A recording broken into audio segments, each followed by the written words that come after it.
What if the thing you've been chasing your entire life is the very thing keeping you miserable? Think about it. You tell yourself, I'll be happy when I make more money, when you find the right person, when people finally respect you, when your life becomes easier. And somehow, every time you reach one of those things, the happiness disappears faster than you expected. So you chase the next thing. Nietzsche saw something disturbing about this human habit. He believed that making happiness your ultimate goal could quietly turn you into a slave. Because the moment you say, I must be happy, every uncomfortable moment starts feeling like a failure. And that changes the way you live. Imagine waking up on a Monday morning. Nothing terrible has happened, but you're bored, you feel restless, you feel like something is missing.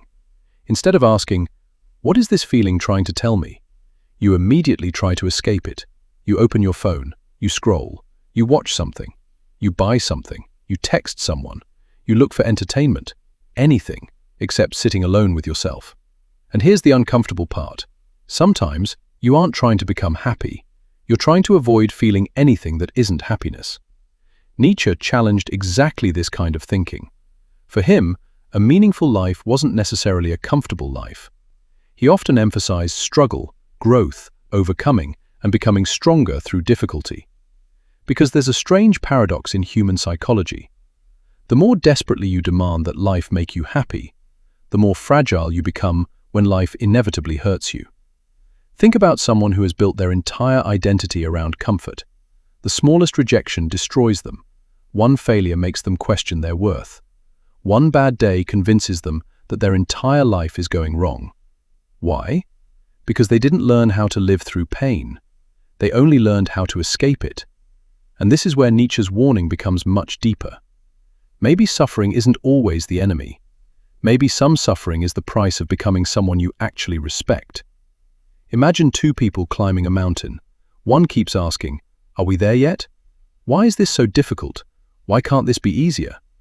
The other looks at the same mountain and thinks, this is hard, but I chose this. Same mountain, same exhaustion, completely different relationship with suffering.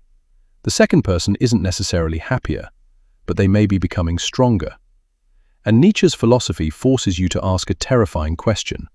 What if your goal shouldn't be to feel good all the time?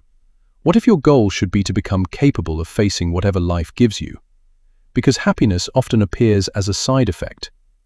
You pursue something meaningful, you build something, you love someone, you master a difficult skill, you overcome something that once terrified you.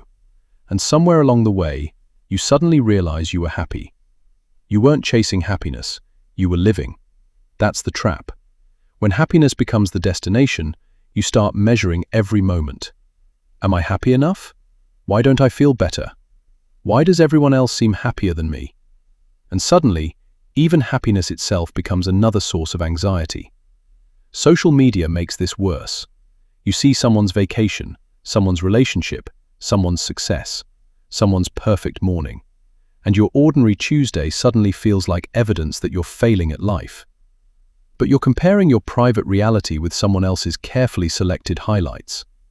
Nietzsche would likely push you toward a more uncomfortable question. Not, how can I avoid suffering? But, what can I become through it? That question changes everything. A breakup can become self-knowledge. Failure can become discipline. Loneliness can become independence. Fear can become courage. And pain can become a doorway into a version of yourself that comfort never would have created. This doesn't mean you should romanticize suffering. Pain is still pain. Loss is still loss. And you don't have to suffer unnecessarily just to prove you're strong. The deeper lesson is simpler. Don't build a life that collapses whenever it becomes uncomfortable. Build a self that can remain standing.